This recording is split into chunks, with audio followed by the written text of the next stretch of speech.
오늘 이슈의 참견 어떤 이슈일지 화면 보시죠. 연준, 헝다그룹에 대한 숨겨진 시각. 연준이 헝다그룹에 대한 시각을 바꿨습니다. 지난 9월에 파월 연준 의장이 헝다그룹의 문제에 대해서 그 위험이 미국으로 번질 가능성이 크지 않다고 발언을 했었는데요. 그런데 이번 주에 연준이 6개월마다 펴내는 금융안정 보고서에서 시각을 바꿨습니다. 헝다그룹 사태가 국외로 파급될 수 있다고 보는 이 각국의 중앙은행 시각들 가운데 이러한 시각을 제시한 게 연준이 이번에 처음이었는데요. 투자자 여러분들이 헝다그룹 변수에 대해서 그동안은 좀 잘 해결되지 않겠느냐, 파산을 하더라도 그때가 지수 저점이 되지 않을까, 이런 시각들이 있었는데 이 변수에 대해서 어떻게 인지해야 할지 설명해 주시죠. 네, 중국의 부동산 위기는 미국 금융 체제에도 위험을 초래한다고 미국 연준이 경고한 것으로 알려져 시장의 관심이 쏠리고 있습니다. 연준은 6개월마다 발간하는 금융안정 보고서에서 중국 경제와 금융 체계뿐 아니라 세계와의 광범위한 교역 관계를 고려하면 중국의 금융 위기는 세계 금융 발전에 위험을 초래할 수 있고 전 세계 경제 성장에 위기를 조성하고 미국에도 영향을 줄 수 있다고 밝혔습니다. 지난 9월 파월 연준 의장이 헝다그룹 문제로 인한 위험이 미국으로 번질 가능성이 크지 않다고 언급한 것과 대조를 이루고 있는 것으로 보고서는 중국의 경제와 금융체제 그리고 세계와의 무역 규모를 감안하면 부실한 부동산 기업들이 세계 금융 시장에 큰 리스크가 되고 있다고 설명하고 있습니다. 또 갑작스러운 긴축은 부채가 많은 신흥국발 금융 불안을 일으킬 수 있으며 이럴 경우 특히 취약한 국가와 거래를 하는 미국 기업들이 리스크에 빠질 위험이 크다고 밝혔습니다. 이는 헝다의 채무불이행 위기가 중국 내에만 영향을 미칠 것이라던 기존의 전망을 뒤집은 것입니다. 이번 보고서로 소수가 제기했던 제2의 중국판 리먼 브라더스 사태로 확산될 수 있다는 주장에 무게가 실리고 있습니다. 중국 기업과 당국의 부채가 막대하게 남아있고 특히 중소형 은행들은 차입금을 통한 투자도 늘어 부동산 가치가 과하게 오른 상황으로 이런 환경에서 대출금이 많은 기관에 지속적으로 규제를 집중하는 것은 부채가 많은 기업들, 특히 부동산 분야 기업들에게 유사한 위기를 미칠 수 있다고 보고서는 밝히고 있습니다. 연준이 내년 말 금리 인상 가능성을 거론하는 상황에서 보고서는 금리가 급격히 오를 경우 주택 수요가 크게 줄어들 수 있고 이는 부동산 가치 하락으로 이어질 수 있다고도 경고를 하고 있습니다. 현재 헝다그룹 주식은 11월 5일 홍콩 거래소에서 거래 정지가 된 상황입니다. 헝다는 위안화 채권 이자는 일부 지급을 하고 있지만 달러 채권 이자는 수차례 미납을 하고 있습니다. 달러 채권은 계약상으로는 예정된 날로부터 30일 이내에 상환이 이루어지지 않아도 공식적으로 채무 불이행으로 간주하고 있지 않기 때문입니다. 헝다의 계열사가 예정일까지 970억 원대에 달하는 채권 이자를 지급하지 못해 이를 마련하기 위해서 제트기 등 호화 자산을 매각해 자금을 확보하는 것으로 알려졌습니다. 헝다가 채권 이자를 제때 갚지 못하는 것은 이번이 처음이 아닙니다.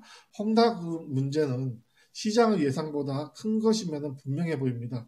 다시 말씀드리지만 헝다그룹 문제는 살얼음판이고 한국 시장에 끊임없이 발목을 잡을 것입니다. 네, 연준이 중국의 부동산 문제가 제2의 중국판 리먼 브러더스 사태로 번질 수 있다는 가능성에 대해서 주목해야 된다고 입장을 밝히고 있습니다. 이에 따라서 헝다그룹 사태, 과연 이 유동성 위기를 뻔히 모든 전문가가 봤을 때 이게 유동성 위기가 발생될 수 있는 지점인데 과연 중국 정부에서 이걸 해결하지 않고 넘어갈 것인가? 이것은 시진핑 주석의 또 정권 이양에도 문제를 줄 수 있는 사안이기 때문에 그렇지 않을 것 같다라는 쪽에 좀 더 시각이 좀 많았었는데요. 어제 소식이 나왔습니다. 그 전날 중국 국무원 산하의 싱크탱크 관계자들이 부동산 업계와 은행 관계자를 만나서 면담을 했고요. 지금 유동성 문제에 대해서 개입하는 것이 아니냐, 중국 당국의 개입이 시작된 것이 아니냐라는 소식도 나오고 있는 상황입니다. 헝다가 지금 지고 있는 부채 같은 경우에 중국의 GDP의 2% 수준까지 높아져 있는 상황이라고 하는데요.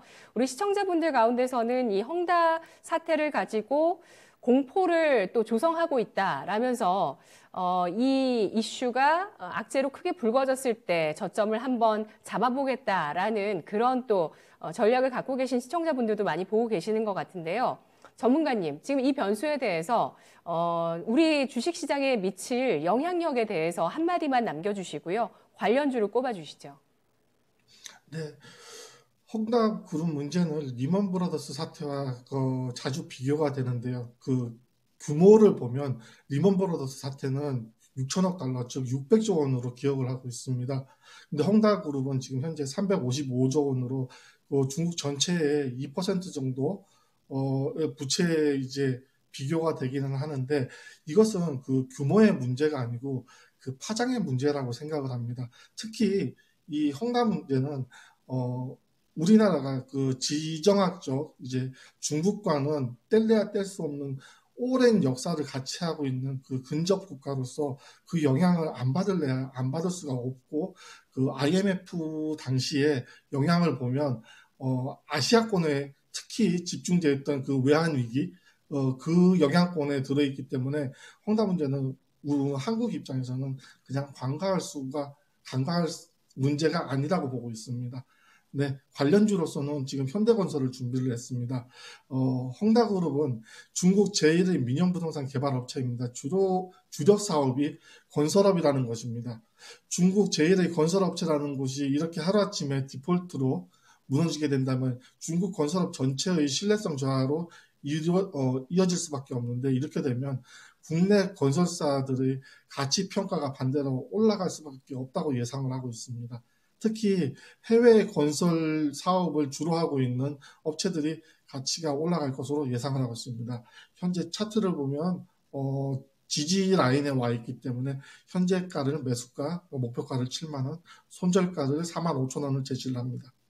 네, 알겠습니다. 2008년 리먼 브러더스 사태 기억하시는 분들도 아마 우리 시청자분들 가운데 계실 겁니다. 리먼 사태보다 규모가 헝다그룹이 작긴 하지만 미국의 금융사보다 또 중국의 부동산 문제와 금융사들의 문제가 바로 옆에 있는 우리나라에 미칠 영향력은 더 클 수 있기 때문에 간과해서는 안 되는 변수라고 판단을 하고 있고요.